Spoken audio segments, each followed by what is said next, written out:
नमस्कार दोस्तों, स्वागत है आपका न्यूज़ का शायद यूट्यूब चैनल पे। आप सभी लोग स्वस्थ होंगे, इस चीज़ की मैं कामना करता हूँ। लगातार ये जो कोरोना वायरस है, जिसका जो प्रकोप है, इससे आप सभी लोगों को बच के रहना है और साथ ही साथ जो वैक्सीनेशन है वो वो भी काम आपको करना है। अपने घरों में सभी को सचेत करिए और जा करके वैक्सीन ज़रूर लगवाइए। वैक्सीन लगवाने से चीज़ें और भी बेहतर हो सकती हैं और आपको बहुत हद तक जो है बीमारी से लड़ने में सहायता मिल सकती है।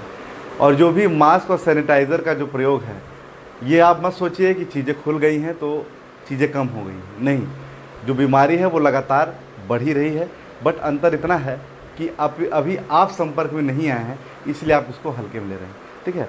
और गर्मी बहुत ज़्यादा है, इसलिए इन सभी चीज़ों का थोड़ा सा ध्यान रखिए। वैसे तो बहुत टफ़ है इस गर्मी में मास्क लगाना, और मास्क लगा के अपने काम को करना तो बहुत ही टफ़ है। एक तो वैसे इतनी उलझन हो रही है, इतना गर्मी का टाइम है, बट फिर भी हमें सावधानी तो बरतनी ही होगी। इसलिए आप सभी जो मेरे व्यूअर्स हैं, उनसे मैं यह निवेदन करूंगा कि आप लोग प्रिकॉशन ज़रूर लीजिए। अच्छा, बहुत सारे बच्चे कमेंट कर रहे थे कि सर क्या चीज़ें सिलेबस से के अकॉर्डिंग बताइए। तो जैसा कि मैंने यूपी पेट का इससे पहले, ये जो आज मेरी सेकंड वीडियो है, इसके पहले मैंने बता रखा है कि मैं क्या क्या बताऊंगा। तो देखिए, यूपी पेट का तो मैंने बताया है कि क्या चीज़ें हैं, वो सब चीज़ें हैं। साथ ही साथ मेरा जो लक्ष्य है वो यूपी पेट ही तो नहीं है ना। जैसे मान लीजिए यूपी पेट से कोई वैकेंसी अगर आएगी लेखपाल की या ग्राम पंचायत अधिकारी की या स्टेनोग्राफर या किसी भी एग्ज़ाम की, बट उसमें जब आप मतलब जब लेवल 2 का एग्ज़ाम आप देंगे तो उसमें हिंदी पूरी आएगी, और जब हिंदी पूरी आएगी तो उसमें सब कुछ पूछा जाएगा। तो हमको लेवल 2 भी लेके चलना है। लेवल 1 पे ही तो पेट निकाल के तो नौकरी मिलने वाली नहीं है। इसलिए जो है चीज़ों को हम एकदम विस्तार से और टॉपिक बाय टॉपिक अच्छे से याद कराएंगे और कॉन्सेप्चुअली आपको समझाएंगे। तो प्लीज़ निवेदन है, वीडियो को पूरा देखिएगा और बहुत इंपॉर्टेंट वीडियो होने वाला है ये, तो थोड़ा सा इस पर फोकस जरूर करिएगा। लिखते चलिएगा, थोड़ा सा लिखते चलिएगा, लिखना बहुत ज़रूरी है, ठीक है ना। लिखते चलिएगा। चलिए आइए देखते हैं।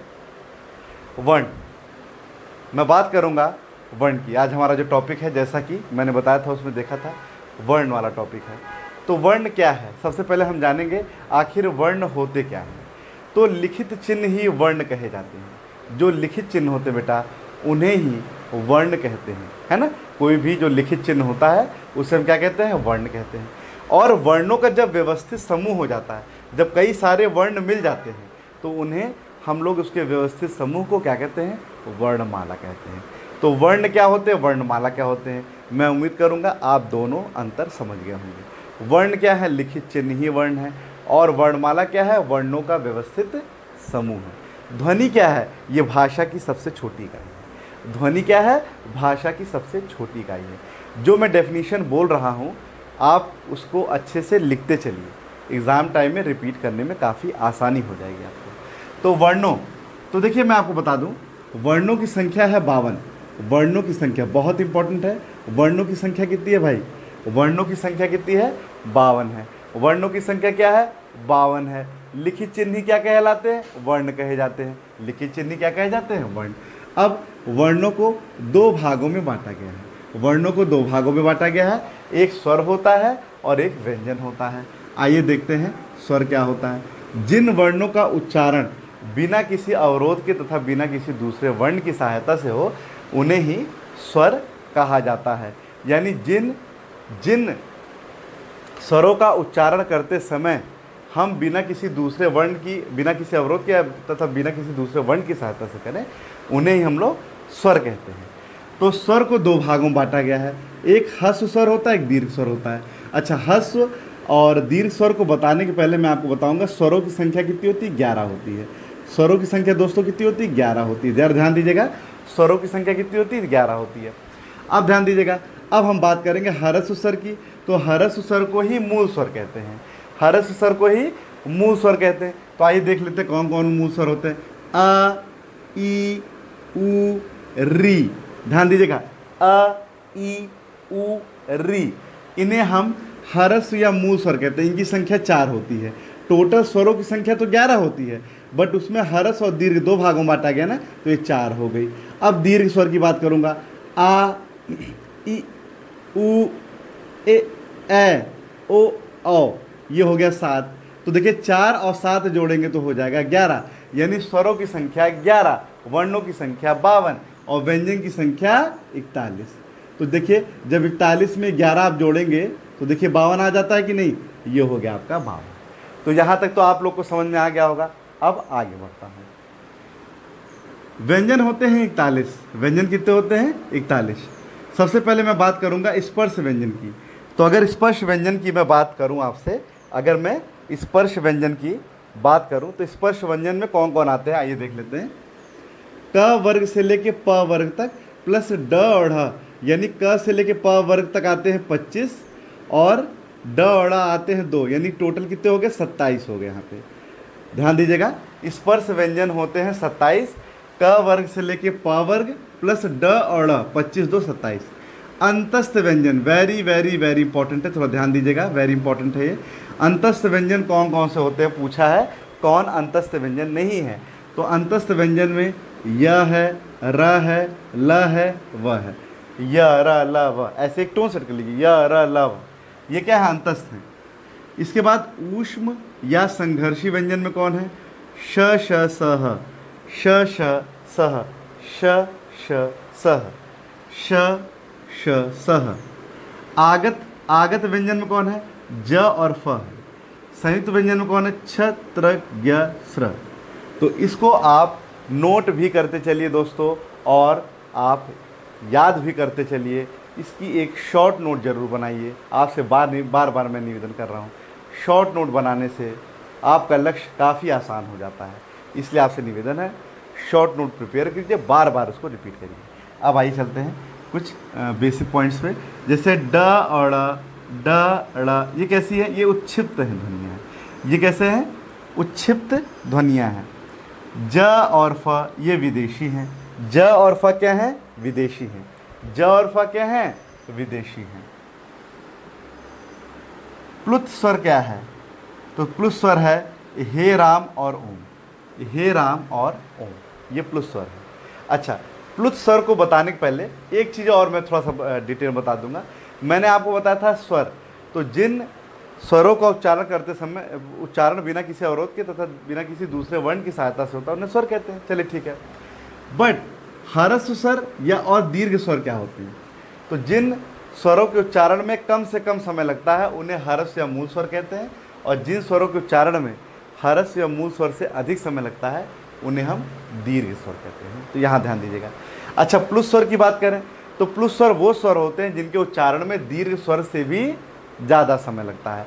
तो अब चूंकि यहाँ पे बता मैं पहले ही देता, बट अब यहाँ पे मुझे कंबाइन करना था, इसलिए मैं यहाँ तक थोड़ा बढ़ा के ले गया। अब तीनों का अंतर समझेंगे। देखिए, ह्रस्व स्वर क्या है, दीर्घ स्वर क्या है और प्लुत स्वर क्या है। देखो, तीनों को साथ साथ याद कर लो अच्छे से।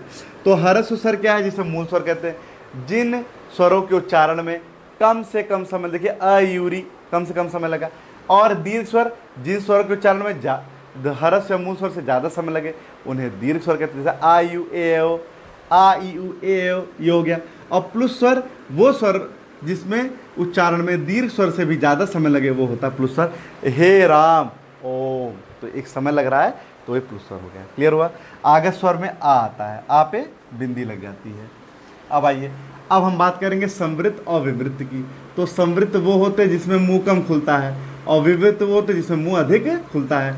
अब आइए देख लेते कौन कौन से हैं। तो ई ई उ ऊ, देखिए ई ई उ ऊ। विवृत्त में ए ओ अ आ।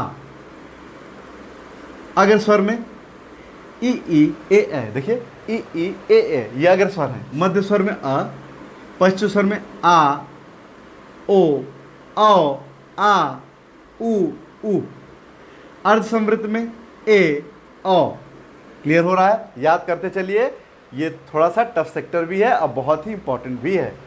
तो आ मैं जानता हूं कि ये जो टॉपिक पेट में नहीं आएगा, बट पेट से रिलेटेड वैकेंसी में जरूर आएगा। और ये बेसिक चीज़ है, मैंने आपको जैसा बताया कि सब चीज़ें आपको कवर करके चलना है। हमको लेवल 2 लेके चलना, लेवल 1 में हमको हमारा काम नहीं बनने वाला। आ कंठ, आ कंठ, देखिए कंठ से आ रहा है कि नहीं? आ कंठ से आ रहा है। ई तालव्य, देखिए तालु होता है ना, तालु तत् ई, देखिए ई तालु, देखिए तालव्य। ऊ, ओष्ठ, तो ऊ करेंगे तो ओष्ठ, ऊपर वाला। री, इसे मूर्धन्य कहते हैं। फिर देखिए ए कंठ तालव्य है, ए कंठ तालव्य मतलब कंठ प्लस तालु दोनों है। ओ कंठोष्ठ है, ओ कंठोष्ठ है। तो ये कुछ बेसिक चीज़ें हैं और इसको ज़रूर आप ज़रा ध्यान दीजिएगा, क्योंकि अगर नहीं ध्यान देंगे तो चीज़ें गड़बड़ हो जाएंगी। री की बात करूँगा, ऋषि वाला री होता है ना, तो ये र प्लस ई से मिलके बनता है और इसका प्रयोग हमेशा हम संस्कृत में ही करते हैं। ध्यान दीजिएगा, जितना मैंने यहाँ लिखा है वो सभी इंपॉर्टेंट है, उनको लिखते चले, याद जरूर करते चले, क्योंकि इसमें से आएगा। इसके बाद हम बात करेंगे अनुनासिक और अनुस्वर की। तो अनुनासिक में वायु को मुख के साथ साथ नाक से भी निकाला जाता है। ध्यान दीजिएगा, अनुनासिक में वायु को मुख के साथ साथ नाक से भी निकाला जाता है और इसमें चंद्रबिंदी का प्रयोग होता है, जैसे गाँव, आँख, इसमें चंद्रबिंदी का प्रयोग होता है। अनुस्वर क्या होते हैं? अनुस्वर में वायु को सिर्फ नाक से निकाला जाता है। कुछ लोग देखिए मुंह से गाते हैं, कुछ लोग नाक से गाते हैं, कुछ लोग मुंह से बोलते हैं, कुछ लोग नाक से बनावटी बोलते हैं, तो दोनों में अंतर हो गया ना। तो अनुनासिक और अनुस्वर में बेसिक अंतर क्या है? एक में चंद्र बिंदी होती है, एक में सिर्फ बिंदी होती है, जैसे अंग, अंग, अंग, अंक, अंग, अंक, संगम, इस तरह ना। चलिए, इसके बाद हम पढ़ेंगे कचट तप। कचट तप दोस्तों, कचट तप हम पढ़ेंगे।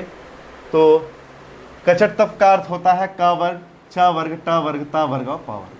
क ख ग घ ङ, च छ ज झ ञ, ट ठ ड ढ ढ़, त थ द ध न, प फ ब भ म। ठीक, और साथ ही साथ एक ट्रिक है, 1 2 3 4 5 आप कर देंगे और इधर कर देंगे KTM DO। KTM DO मतलब क्या हो गया? क से कंठ, त से तालु, M से मूर्धन्य, डी से दंतोष्ठ और से ओष्ठ। क्लियर हुआ? चीज़ें क्लियर हो गई।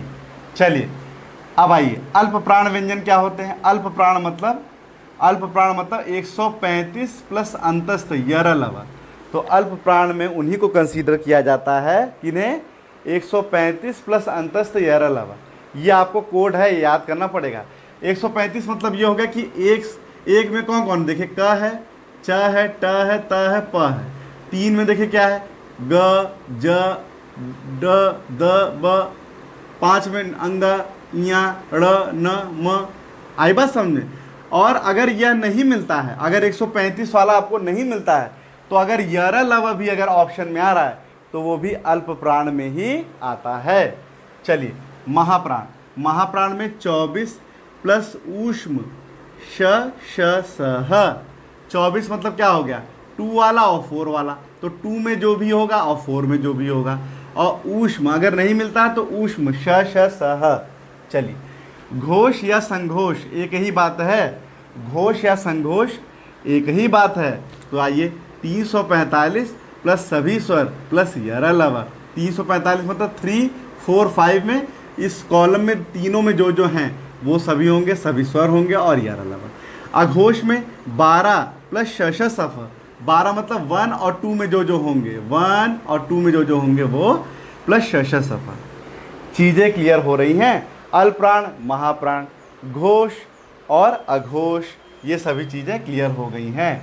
135 24 345 12 है ना। तो 135 प्लस अंतस्थ यर लव और महाप्राण में 24 प्लस ऊ शश सफ। घोष 345 सभी स्वर प्लस यर लव, अघोष 12 प्लस शश सफ। अब आइए, य र लव, ये अंतस्थ होते हैं ना। अभी मैंने आपको बताया ये अंतस्थ होते हैं। तो इसमें आर कैसा है? लुंठित है। आर कैसा है? लुंठित। लुंठित। आर कैसा है? लुंठित है। अच्छा, आर लुंठित है। एल कैसा है? पार्श्विक है। और य और व कैसे हैं? अर्ध स्वर होते हैं। तो बहुत ही इंपॉर्टेंट है, यारा लावा में आर लुंठित है, एल पार्श्विक है और य और व क्या है? अर्ध स्वर होते हैं। चलिए, श क्या है? श मूर्धन्य है। श क्या है? मूर्धन्य। श मूर्धन्य है। स क्या है? दंत है ना। अ और अयोगवाह है, बहुत ही इंपॉर्टेंट है। जरा ध्यान दीजिएगा, अ पे बिंदी और ये अयोगवाह है। क्या है? अयोगवाह है। नासिक ध्वनियाँ हैं। अंग तृणनम, अंग तृणनम, ये सब नासिक ध्वनियाँ हैं। अल्प प्राण व्यंजन में न ल या आता है, न आता है, ल आता है और या आता है, ये अल्प प्राण में आते हैं, है ना। अल्प प्राण महाप्राण 135 प्लस अंतस्थ 11 अलावा, मैंने बताया था अल्प प्राण में 135 प्लस अंतस्थ 11 अलावा। चीज़ें यहाँ तक क्लियर हो गई हैं। दिल्ली, दिल्ली में क्या है, द्वित व्यंजन है ना। आइए संयुक्त व्यंजन, तो संयुक्त व्यंजन में क्या क्या चीज़ें हैं देख लेते हैं।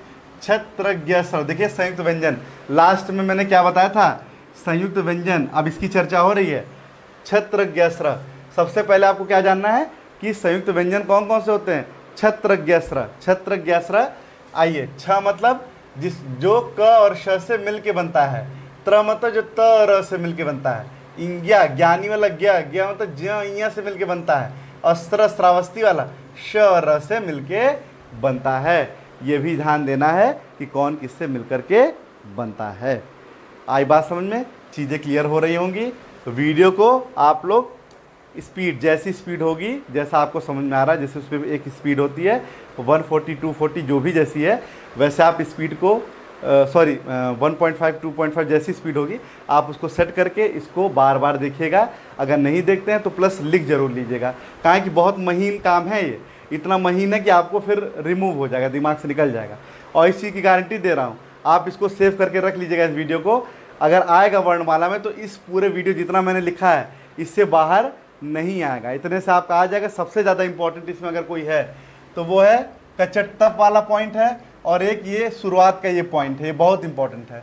वर्णों की संख्या कई बार पूछता है, फिर पूछता हर्ष स्वर में कौन नहीं है, दीर्घ स्वर में कौन नहीं है, फिर इसमें देखिए अंतस्थ और ऊष्म व्यंजन, ये कई बार पूछा गया है, ये है ना, कई बार रिपीट होता है। तो इस वीडियो को अच्छे से आप शेयर करिएगा, लाइक कीजिएगा, ज़्यादा से ज़्यादा लोगों तक यह पहुँचे, अपना प्यार बनाए रखिएगा। मिलते हैं इसी के नेक्स्ट वीडियो में, अभी के लिए इतना ही, धन्यवाद।